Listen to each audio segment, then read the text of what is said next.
Directors அனைவருக்கும் இனிய வணக்கம். இன்னைக்கு நம்ம பார்க்கக்கூடிய டாபிக் என்ன அப்படின்னு பாத்தீங்கன்னா, சிந்தனையும் மொழியும். சைக்காலஜினுடைய சாப்டர் 8 வீடியோ தான் நம்ம இன்னைக்கு பார்க்க போறோம். சிந்தனை மொழியும் அப்படிங்கிறது தான். அதாவது மொழி அப்படிங்கிறது தன் எண்ணங்களை பிறருக்கு தெரியப்படுத்துறதுக்கு மனிதனால் வகுக்கப்பட்ட குறிகள் அல்லது அடையாளங்களினுடைய ஒரு தொகுப்பு தான் என்னது அப்படின்னு பாத்தீங்கன்னா அந்த மொழி.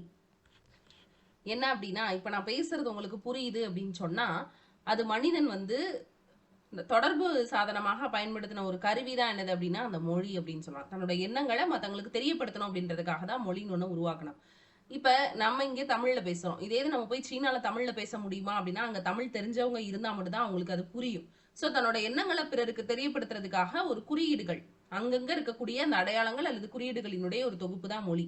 புராதன மொழிகள்ல, அதாவது எகிப்திய மற்றும் சீன மொழிகள் சொற்கள் அது குறிக்கக்கூடிய அந்த பொருளோட வடிவத்தை பெற்று சித்திர மொழிகளாக இருக்கும்.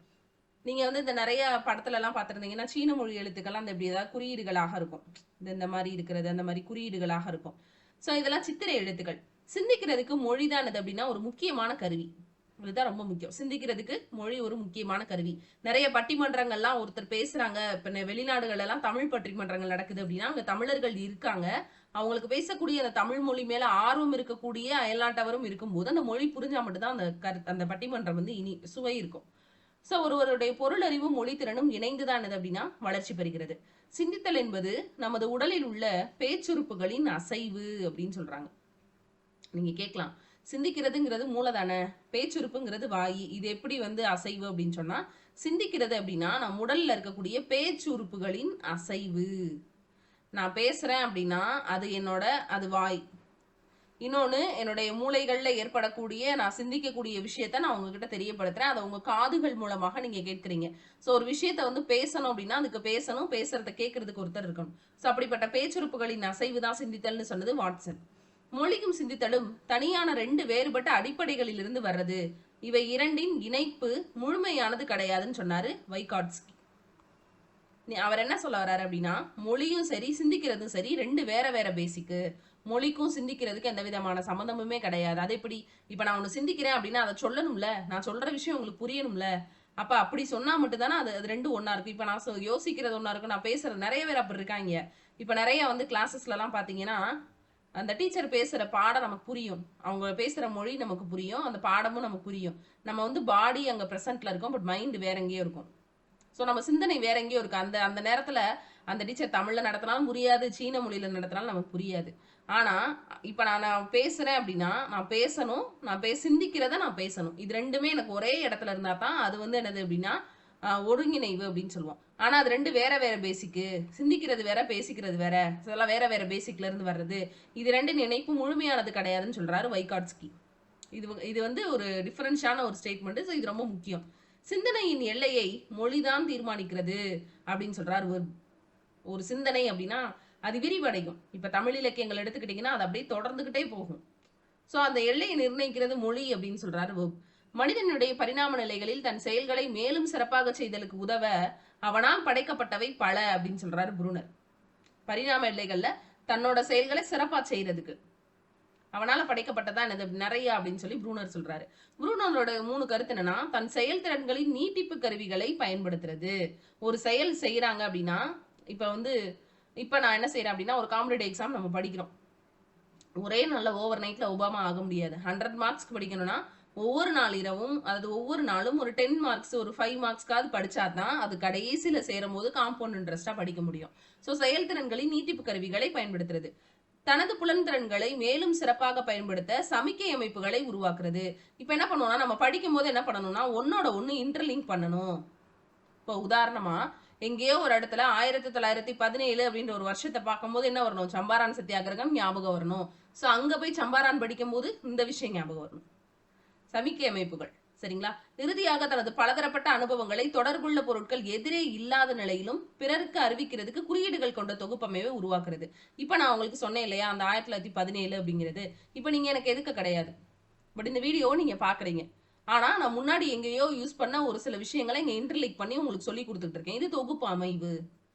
சிறு குழந்தைகள் என்னன்னா அப்படின்னா, இப்ப என்ன ஸ்டேட்மெண்ட் சொல்றாங்க, சிறு குழந்தைகள் எதை பற்றியாவது சிந்திக்கும் போதும் அதை வெளிப்படுத்தும் போதும் சிந்தனையுடன் கூடிய உடல் இயக்கங்களை இயற்றி செயல்படுவது எனாக்டிவ் ஸ்டேஜ் அப்படின்னு சொல்லுவாங்க. கண்ணு எப்படிப்பா இருக்கும், யானை எப்படிப்பா கண்ணை உருட்டும் அப்படின்னா குழந்தை அந்த ஒரு உணர்வோட உருட்டி காட்டும். ஸோ அது சிந்தனையுடன் கூடிய உடல் இயக்கங்கள், அதான் எனாக்டிவ் ஸ்டேஜ். அடுத்த கட்டத்தில் என்னன்னா பிம்பங்களை பயன்படுத்தும். அது அப்படி நடந்து போகும் அப்படின்னு சொல்லி அது ஐகானிக் ஸ்டேஜ். மொழி தொடர்பானவை போன்ற குறியீடுகளை பயன்படுத்துறது. நாய் எப்படி கத்தும் அப்படின்னு கேளுங்களேன், பூனை எப்படி கத்தும் அப்படின்னா அது சிம்பாலிக் ஸ்டேஜ், அது கத்தி காட்டும் குழந்தை. ஸோ தொடக்க நிலையில் குழந்தையின் அறிவு வளர்ச்சி மொழி தொடர்பின்றி நிகழ்வதாகவும், குறியீடுகள் பயன்படுத்தப்படும் முறைகளில் மொழி ஒன்றென்றும் மொழியின்றியும் சிந்தனையில் பெற குறியீடுகளை பயன்படுத்தலாம் பியாஜே சொல்றாரு. ஒன்றும் இல்லை, முதல்ல போய் குழந்தைகிட்ட அம்மா அம்மான்னு சொல்லி நார்மலா அம்மாட்ட பேசு, அம்மாட்ட பாரு அப்படின்னு சொல்லும் போது அதுவே தெரிஞ்சுக்கிறோம் இதுதே அம்மாவோல, அதே நம்மகிட்ட பொழுதோட வந்து கத்திட்டு இருக்கு அப்படின்னு தெரிஞ்சுக்கிறோம். இன்னொன்னு என்னன்னா, இப்ப கை கொடுக்குறாங்க, தேங்க்யூ தேங்க்யூ சொல்லு, தேங்க்யூன்னு ஒரு 100 தடவை சொல்லி கொடுத்தேன்னா அது அழகா பழகிக்கிறோம். ஸோ வந்து அந்த குறியீடுகளை பயன்படுத்துறது. ஸோ இது பண்ணா சொல்லணும் அப்படின்னு. மனித சிந்தனையின் தன்மையும் தரத்தையும் வெகுவாக உயர்த்தக்கூடிய கருவிதானது அப்படின்னா மொழி. குழந்தைகளின் மொழித்திறன் வளர்ச்சிக்கு அடிப்படையாக இருக்கிறது உடல் வளர்ச்சி. வாய், உதடு இதெல்லாத்தையும் கண்ட்ரோல் பண்ணணும். சும்மா நம்ம அடிக்க பேசிக்கிருந்தோம்னா நம்மள தானா பேசுறவங்கன்னு சொன்னா அதுக்கு வேற. சரிங்களா? தேவையான இடங்கள்ல பேசணும். குழந்தைகள் பேச தொடங்குறதுக்கு முன்னாடி அழுகை, சிரிப்பு, சைகைகள், தலையை திருப்புறது, பல ஒலிகள் போன்றவற்றின் மூலம் தன் தேவையை பிறருக்கு தெரிவிக்கும். இதுதான் பேச்சுக்கு முந்தைய நிலை. சில குழந்தைங்கள்லாம் பாத்தீங்கன்னா நல்லா இருக்கும், அதோட இயற்கை உபாதைகள் நடந்துச்சுன்னா திருன்னு முழிக்கும். சவுண்டு கேட்கும் போது திரும்பி பார்க்கும். அது நிறைய குழந்தைங்களுக்கு டெஸ்ட் பண்ணுவாங்க. அப்பப்ப கை தட்டுவாங்க குளிக்கும் போதெல்லாம். அதுக்கு கேக்குதா, அது பயந்து போய் திரும்பி பார்க்குதா, அழுகுதா, அதெல்லாம் செக் பண்ணுவாங்க. இதுதான் பேச்சுக்கு முந்தைய நிலை. 18 மாதங்கள் அடையும் போது குழந்தை சராசரியா 10 இருந்து 12 சின்ன சின்ன சொற்களை யூஸ் பண்ணுது. அம்மா சொல்லும், அப்பா சொல்லும், அத்தை சொல்லும், அந்த அண்ணி சொல்லும், தண்ணி சொல்ல தெரியாததுக்கு. 12 வயதுல இரு சாதாரணமாக 10,000க்கும் அதிகமான சொற்களை கத்துக்கிறோம். 2ல இருந்து 3 வயதுல என்னன்னா சின்ன சின்ன வேர்டை உருவாக்கும். தண்ணி வேணும் அப்படின்னு கேட்கும். பன்மை சொற்களையும் மறுபெயர்களையும் பயன்படுத்தும். சரிங்களா? இறந்த காலம் பத்தி பேசுதெல்லாம் குழந்தைகள் இடத்துல காணப்படும். சரிங்களா? எப்பப்பா ஊர்ல இருந்து வந்த அப்படின்னு கேட்டாங்கன்னு என்ன சொல்லுவோம்? நாளைக்கு வந்தேன் அப்படி சொல்லுவோம். 4ல இருந்து 5 ஆண்டுகள்ல சிக்கலான வாக்கியங்களை பயன்படுத்தும். இது வந்து ஒரு ப்ரீ ஸ்கூல் போற ஸ்டேஜ். எளிய இலக்கண விதிகளையும் பின்பற்றுறது. இப்ப கேட்டீங்கன்னா கரெக்டா சொல்லும். தொடக்கத்தில் சிறு குழந்தை பயன்படுத்தும் சொற்களின் பொருள் தெளிவற்றவையாக இருக்கும். தன்னை மையமாக கொண்டுதான் சொற்களுக்கு பொருள் காணும்னு சொல்றாரு பியாஜே. அதுல இருந்துதான் அது யோசிக்கும். தன்னை மையப்படுத்தக்கூடிய ஒரு ஸ்டேஜ். அதுக்கப்புறமா இன்னொருத்தர் அதை ஃபாலோ பண்றது. அப்பா அம்மா தான் அதோட ஹீரோயின். பின்பற்றுதல். அடுத்து வலுப்படுத்துதல் போன்ற குழந்தைகளினுடைய மொழி வளர்ச்சியில ரொம்ப முக்கியமான பங்கு வைக்கிறது. அதனாலதான் குழந்தைங்க கிட்ட நல்லதை பேசுங்கன்னு சொல்லுவாங்க. குழந்தைகளின் ஒளி எழுப்பும் செயல் மொழித்திறனாக உருவாதல்ல ஸ்கின்னர் ஒரு 3 டைப் சொல்றாரு. ஸ்கின்னர் ஸ்டார்டிங்ல இருந்தே வந்துட்டு இருக்காரு. ஸ்கின்னர் நல்லா ஞாபகம் வச்சுக்கோங்க. குழந்தைகளினுடைய மொழி வளர்ச்சியை பாதிக்கக்கூடிய காரணங்கள் உடல் நல குறைவு. இப்போ ஒரு வீட்டுல ஒரு அம்மாவோ, அம்மா தான் சொல்லி கொடுக்குற இடத்துல இருக்கிறாங்க, ஒரு அம்மா தான் அந்த ஒரு குழந்தைய கேர் பண்ணிக்கிறாங்க. அப்பா காலைல போயிட்டு நைட்டு தான் வராரு. அந்த அம்மாவுக்கு அதாவது ஒரு பேச முடியாத நிலையில இருந்தாலோ, கேட்க முடியாத நிலையில இருந்தாலோ அந்த குழந்தைக்கு தொடர்பு அப்படின்றது கம்மியா இருக்கும். பிளஸ் உடல்நல குறைவு, அந்த குழந்தையோட உடல்நல குறைவும் அந்த மொழி வளர்ச்சியை பாதிக்கும், பேச முடியாததால. நுண்ணறிவு கம்மியான ஒரு சிலர் அதை வந்து குழந்தைக்கு நல்ல ஒரு விஷயங்களை கடத்த முடியாது. பாலினம் அப்படின்றதும் மொழி வளர்ச்சி என்ன செய்யுது அப்படின்னா பாதிக்குது. இன்னுமே நம்ம ஊர்களில் பொம்பளை பிள்ளைகளுக்குன்னு சில அடக்குமுறைகள் வச்சிருக்கிறாங்க. நியாயமான விஷயங்கள்ல அடக்குமுறைகள் தவறு இல்லை. ஏன்னா கட்டுப்பாடுகள் இருக்கும் போது மட்டும்தான் அதை வந்து ஒரு அழகான ஒரு பூந்தோட்டமா அந்த இடம் இருக்கும். சரிங்களா? அடுத்து சமூக கௌரவ அந்தஸ்து அப்படின்னு சொல்றாங்க. இதனாலையும் ஒரு குழந்தையினுடைய மொழி வளர்ச்சி என்ன செய்யுது அப்படின்னா பாதிக்குது. என்னப்பா இந்த பிள்ளைகிட்ட போய் இப்படிலாம் சொல்லி கொடுத்துருக்க, இதெல்லாம் என்ன செய்ய போகுது அப்படிம்பாங்க. இன்னும் இருக்காங்க. குடும்ப உறவுகள், இருமொழி புழங்கக்கூடிய குடும்பங்களா இருக்கலாம். தெலுங்கு பேசுறவங்க தமிழும் பேசுவாங்க, ஹிந்தி பேசுறவங்க வீட்டுல தமிழும் பேச, அதுக்கு எதை பேசுறாங்கன்னே தெரியாது. அடுத்து சமூக மன எழுச்சி காரணிகள். இது எல்லாமே மொழி வளர்ச்சியை பாதிக்கக்கூடிய காரணிகள்.